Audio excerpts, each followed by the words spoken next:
अस्सलाम वालेकुम students, welcome to introduction to ICT course. Introduction to ICT के course में जो टॉपिक हम पढ़ने जा रहे हैं उसका नाम है nested decision structure. But before discussing this topic, let's have a recap of our previous video. In our previous video we have discussed about decision structure और सिलेक्शन स्टेटमेंट।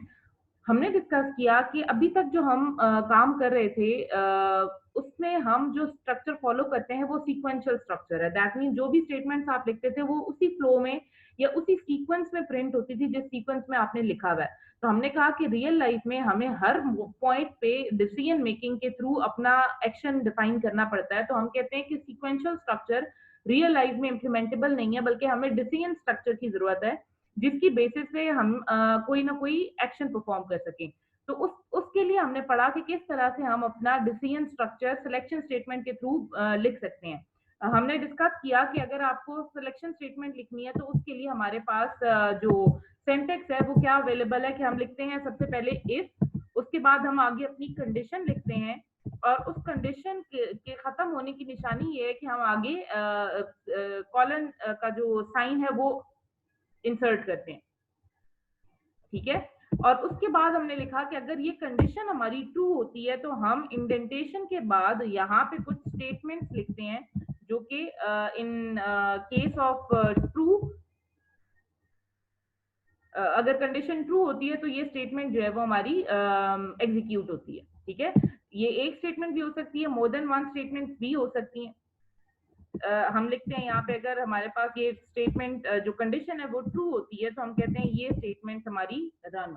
ठीक है, अब हमने कहा कि अगर ये स्टेटमेंट ट्रू हो तो हमारे पास ये कंडीशन रन हो। जिसको मैं स्टेटमेंट कह रही हूँ वो बेसिकली हमारे पास एक बुलियन एक्सप्रेशन होता है। ठीक है, हमने देखा कि बुलियन एक्सप्रेशन क्या होता है। बुलियन एक ऐसा एक्सप्रेशन होता है जो कि इवैल्यूएट होता है एज ट्रू और फॉल्स।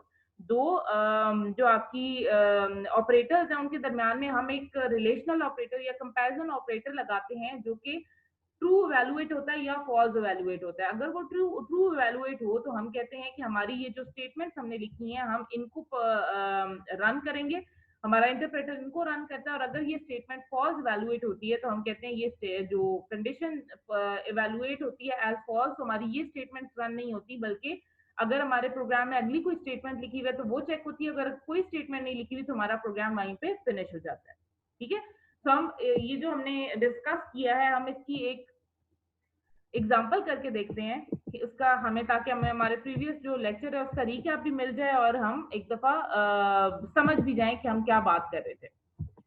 ओके, हम कहते हैं कि हमारे पास एक प्रोग्राम लिखा जाए जिसमें हम दो प्रोडक्ट्स की प्राइसेस को एंटर करवाएं और जैसे ही वो प्राइस एंटर होती है हमें पता चल जाए कि कौन सी जो प्रोडक्ट है उसकी प्राइस ज्यादा है और कौन से प्रोडक्ट की प्राइस कम है। ठीक है, तो हम क्या लिखते हैं, हम अपना इफ एल्स का स्टेटमेंट लिखेंगे। बेसिकली हमने जब लास्ट टाइम डिस्कस किया था तो हमने कहा था अगर हम सिर्फ इसकी स्टेटमेंट लिखते हैं तो हमारे पास क्या होता है कि अगर तो आपकी स्टेटमेंट ट्रू होती है तो आपको एक मैसेज प्रिंट होकर मिल जाता है, लेकिन in case of statement evaluated to be as false हमें कोई स्टेटमेंट प्रिंट होकर नहीं मिलती। तो यूजर जो होता है उसे नहीं पता चलता कि आपकी जो स्टेटमेंट इवैल्यूएट हुई है वो ट्रू इवैल्यूएट हुई है या फॉल्स इवैल्यूएट हुई है, और अगर फॉल्स इवैल्यूएट हुई है तो क्यों फॉल्स इवैल्यूएट हुई है, राइट। तो उसको प्रिंट करवाने के लिए कि in case of true and false दोनों पे उसे मैसेज प्रिंट हो तो हम अपना एल्स का स्टेटमेंट भी लिखते हैं। तो लेट्स इम्प्लीमेंट दिस प्रॉब्लम। हमने अपने पाइथन का शेल ओपन किया, एक फाइल ओपन की, उस फाइल को हम नेम दे देते हैं कुछ। लेट्स सपोज इसको हम नाम दे देते हैं डिसीजन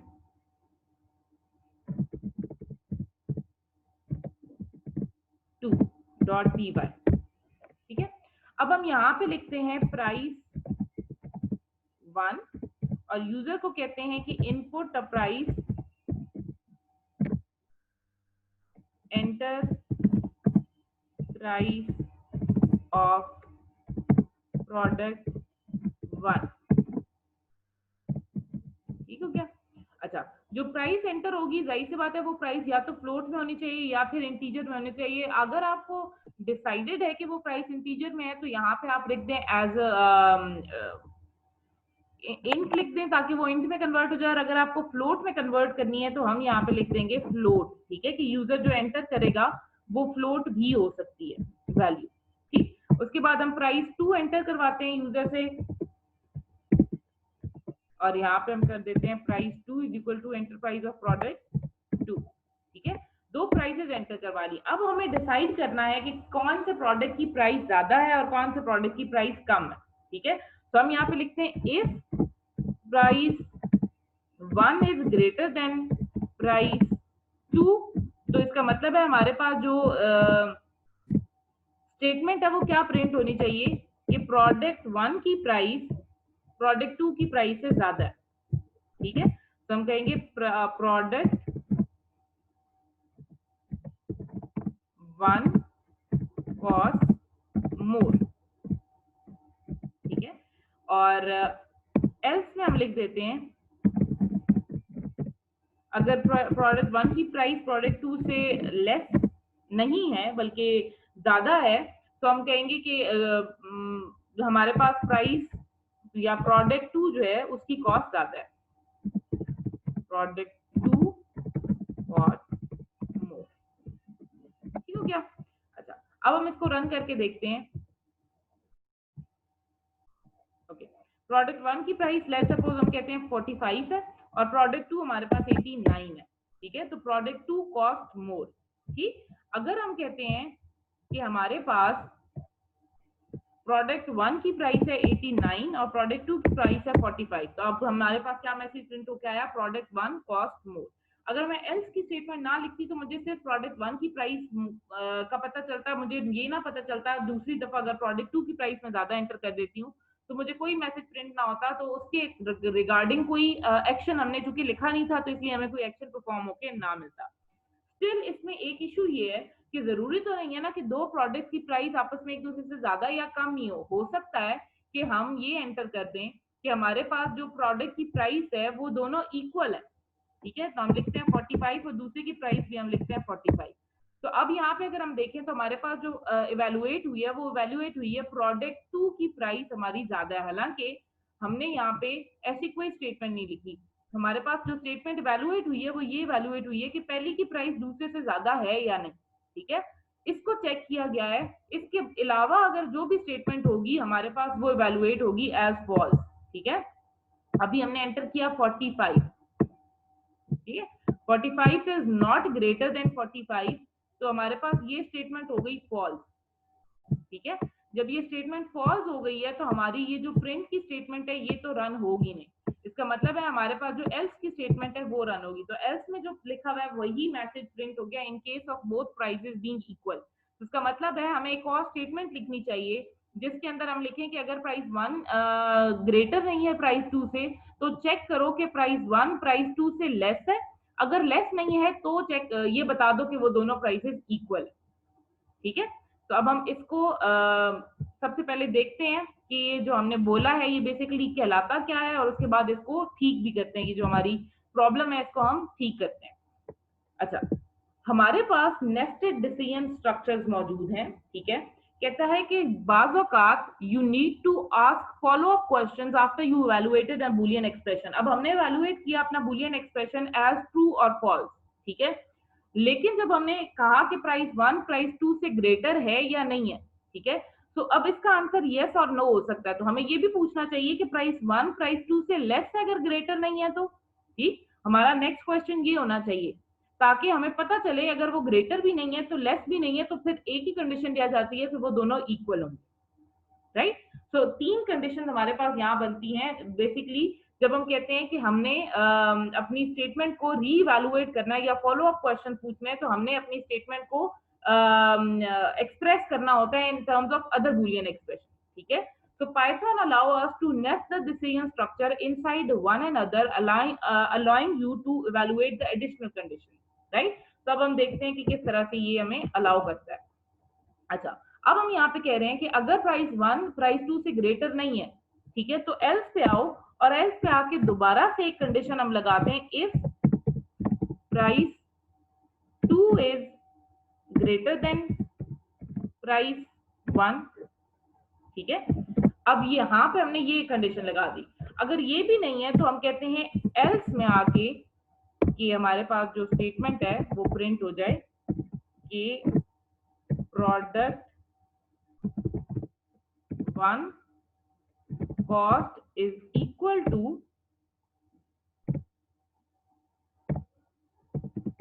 product 2 cost। ठीक है, अब हम इसको रन करके देखते हैं।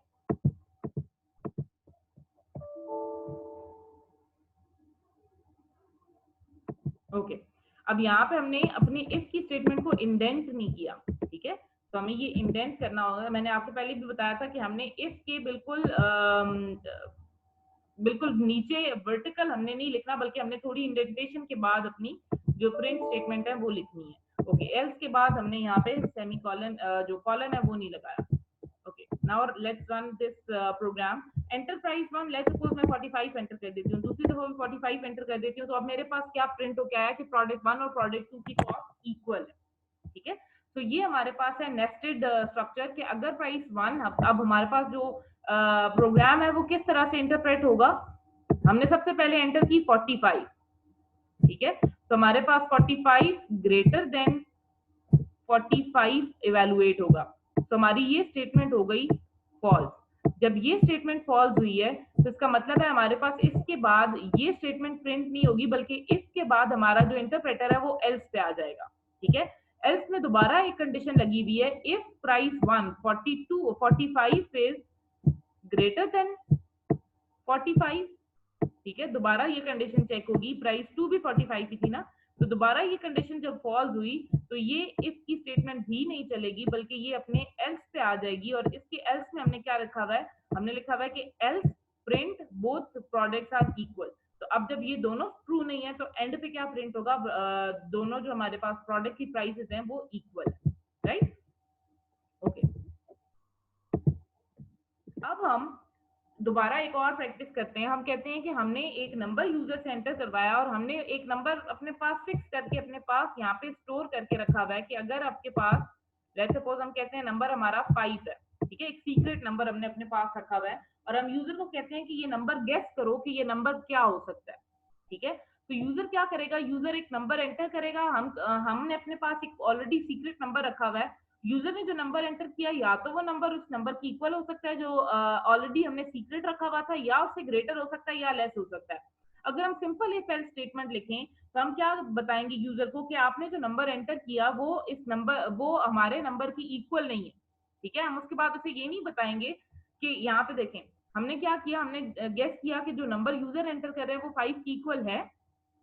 अगर इक्वल हुआ तो हम कहेंगे कि आपका नंबर ठीक है, यू गेस राइट नंबर, और अपना हमारा प्रोग्राम फिनिश हो जाएगा। लेकिन अगर वो नंबर हमारा 5 की इक्वल जो यूजर एंटर करे वो 5 की इक्वल ना हुआ तो हम क्या कहेंगे कि जो आपने नंबर एंटर किया वो गलत है। ठीक है, अब वो गलत हमें ये भी बताना चाहिए कि जो नंबर आपने एंटर किया वो 5 से लेस एंटर किया या 5 से ग्रेटर एंटर किया। ठीक है, तो यहाँ पे हमने फॉलो अप क्वेश्चन क्या किया कि अगर जो नंबर इक्वल नहीं है तो क्या वो नंबर लेस है 5 से जो यूजर ने एंटर किया। अगर लेस हुआ तो हम कहेंगे कि हमारा जो नंबर आपने यूजर ने एंटर किया वो बहुत लो है हमारे जो नंबर हमने सीक्रेट रखा हुआ था। और अगर यूजर ने वो नंबर जो 5 से लेस नहीं एंटर किया बल्कि ग्रेटर एंटर किया तो हम कहेंगे कि जो नंबर आपने एंटर किया वो नंबर जो हमारा सीक्रेट नंबर था उससे हाई था। ठीक है, तो अब इसको देखते हैं कि किस तरह से इम्प्लीमेंट करना है। ओके, सबसे पहले हमने एक सीक्रेट नंबर अपने पास रखा 5। ठीक है, देन हमने यूजर से इनपुट करवाया गैस अ नंबर। यूजर ने इनपुट की कोई किसी नंबर को और हमने कंपेयर किया कि जो नंबर यूजर ने एंटर किया वो हमारे सीक्रेट नंबर की इक्वल है। अगर इक्वल हुआ तो हम कहेंगे कि आपने सही गैस किया। अदरवाइज अगर इक्वल नहीं है तो हमने यूजर से दोबारा एक क्वेश्चन किया कि जो नंबर यूजर ने एंटर किया वो हमारे सीक्रेट नंबर से लेस है। अगर लेस हुआ तो हम कहेंगे your number is to low. ठीक है, अगर वो लेस ना हुआ बल्कि वो ग्रेटर हुआ तो हम कहेंगे your number is too high. ठीक है, तो ये this is a short game जो कि आप यूज कर सकते हैं एज योर फर्स्ट प्रोग्राम कि आपने एक गेम डेवलप की है जिसमें आप यूजर से पूछ रहे हैं कि गेस अ नंबर। ठीक है, okay, indentation is the key in Python. We already discuss this कि अगर आपको इंडेंटेशन नहीं आपने की तो यहाँ पे पाइथन में आपके पास एरर जनरेट होंगे। हमने ऑलरेडी देखा भी कि जब मैंने इंडेंटेशन नहीं की थी बल्कि इसके नीचे बिल्कुल प्रिंट रख दी थी तो हमारा इंटरप्रेटर एक एरर जनरेट करता है विच सेज कि इंडेंटेशन इज नीडेड, राइट। अब हमने क्या करना है, हमने यहाँ पे इंडेंटेशन इस की का क्या मतलब है कि जब भी आप नेस्टेड डिसीजन ले रहे हैं या नेस्टेड स्ट्रक्चर्स लिख रहे हैं, उसमें इंडेंटेशन बहुत इंपॉर्टेंट है ताकि हमें रिलेशनशिप प्रीवियस स्टेटमेंट के साथ पता चल जाए। ठीक है, फॉर एग्जाम्पल हम ये स्टेटमेंट लेते हैं। ठीक है, अब हमारे पास ये स्टेटमेंट बेसिकली है क्या कि हमने यूजर से ग्रेड नंबर एंटर करवाना है, हमने उसको ग्रेड बताना है कि उसका ग्रेड क्या है। सबसे पहले हमने जो ग्रेड एंटर करवाया, यूजर से नंबर एंटर करवाया और हमने ग्रेड बताना है। तो अगर यूजर ने नंबर एंटर किए जो कि ग्रेटर देन 90 है, ठीक, तो हमने उसे बताना है कि आपका ग्रेड ए है। अगर 90 नहीं है तो इसका मतलब है कुछ और नंबर एंटर किया, तो हमने दोबारा एल्स की कंडीशन लगाई और हमने दोबारा इफ लगाया कि अगर आपके पास 90 नहीं है तो क्या वो नंबर 80 से ग्रेटर है, अगर 80 से ग्रेटर है तो बी प्रिंट हो। ठीक है, अब यहाँ पे अगर आप देखें तो यहाँ पे एक ladder of if else if else if else if else लगा हुआ है। ठीक, और इंडेंटेशन कैसी हुई हुई है, इंडेंटेशन बेसिकली यहाँ पे सबसे पहले यहाँ पे स्पेस है। ठीक है, ये इफ और ये एल्स एक है। ठीक है, अगर ये इफ स्टेटमेंट ट्रू नहीं है तो इफ एल्स में दोबारा से हमने इफ एल्स का पेयर लगाया। ठीक है, अब यहाँ पे देखें दोबारा से इफ एल्स का एक पेयर है, दोबारा से इफ एल्स का एक पेयर। अब यहाँ पे जो इफ एल्स का पेयर है वो आपस में इंडेंटेशन उसकी चेक करें आप, इफ और एल्स दोनों एक रो में है। ठीक है, लेकिन जो हमारे पास नेक्स्ट इफ एल्स है वो हमारे पास इंडेंटेशन के बाद है। ठीक है, फिर उसके बाद अगला जो इफ एल्स है वो हमारा इससे इंडेंटेशन के बाद है। इसके बाद अगला इफ एल्स का जो पेयर है वो और इंडेंटेशन के बाद है। ठीक है, तो जब हम लेट सपोज हमें अपने प्रोग्राम में 10 इफ एल्स के पेयर लगाने पड़ेंगे तो खुद आप सोचें कि इंडेंटेशन कितनी कम्प्लेक्स हो जाएगी। ठीक है, तो हमारे पास यही बेसिकली पिछली स्लाइड में डिस्कस हुआ है कि इंडेंटेशन बाज़ औक़ात बड़ी कंफ्यूजिंग हो सकती है अगर आप ज्यादा स्टेटमेंट्स में इंडेंटेशन परफॉर्म करें तो। कहते हैं testing a series of condition using an if else structure can result in a large amount of indentation, sometimes this can cause the code to become difficult to read. For example, इसने एक statement यहाँ पे print करवाई है कि अगर आप user से कहते हैं कि इनपुट करो नंबर्स और उस नंबर को प्रोसेस करके हमने उसे ग्रेड बताना है कि उसका ग्रेड क्या है। ठीक, तो ये इस तरह से हम अपने जो इफ एल्स का स्ट्रक्चर है वो ऐसे लिखेंगे यूजिंग इंडेंटेशन। तो इसका एक ऑल्टरनेटिव सोल्यूशन भी मौजूद है जो कि हमें बताया गया, वो क्या है कि बजाय इसके कि आप इफ एल्स के इंडेंटेशन से एक लेडर बनाएं, आप एलएस की एक स्ट्रक्चर यूज कर सकते हैं। ठीक है, you can simply simplify the complex if statement by using the ls structure. ls is an optional structure that can be placed between your if and else statements. It allows you to evaluate the additional condition at the same level as the original if condition. ठीक है, तो बजाय इसके कि आप else if लगाएं, जहां पे आपको else if की जरूरत पड़ती है वहां पे आप ls की कंडीशन लगा दें। हम देखते हैं कैसे। ये हमारे पास एग्जांपल है वही जो हमने अभी ग्रेडिंग की एग्जांपल देखी है, उसमें हम क्या कर रहे हैं, यूजर से फ्लोट में एंटर करवा रहे हैं मार्क्स, उन मार्क्स की बेसिस पे हम ग्रेड डिसाइड करें। इफ जी जो आपने मार्क्स एंटर किए हैं they are greater than 90 print A elif. ठीक है, अब हमने एल्स इफ को कंबाइन कर दिया और इनका लेवल अगर आप देखें तो दोनों का लेवल सेम है। ठीक है, इन दोनों का लेवल सेम है, तो अगर ये नहीं तो ये कंडीशन चेक होगी कि जो नंबर आपने एंटर किया वो 80 से ग्रेटर है, अगर 80 से ग्रेटर है तो बी प्रिंट होगा, अदरवाइज हमारे पास ये वाली कंडीशन इवैल्यूएट होगी। ठीक है, फिर उसके बाद ये वाली कंडीशन इवैल्यूएट होगी।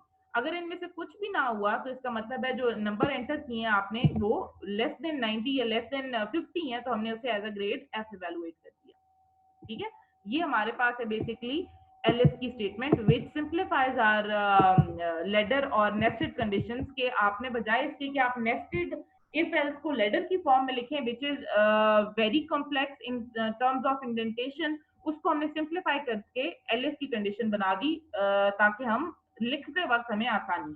ठीक है, हम यहाँ पे एग्जाम्पल जो हमने अभी ग्रेड वाली एग्जाम्पल है ये करके भी देख लेते हैं।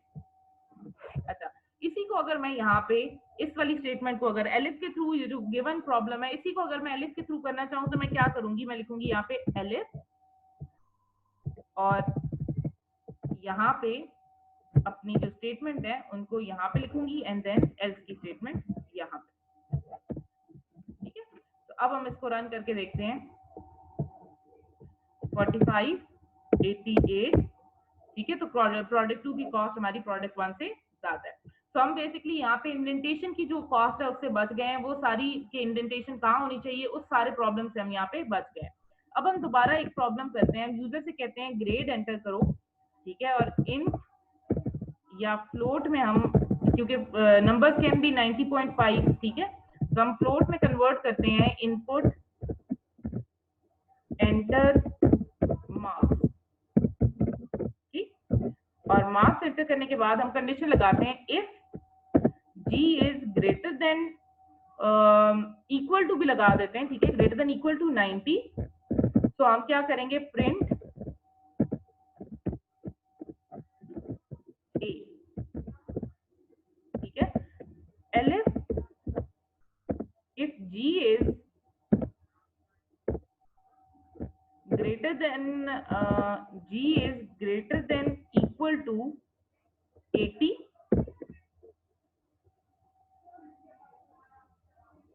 अच्छा, ग्रेटर देन इक्वल टू 80, तो हम क्या प्रिंट करवाएंगे प्रिंट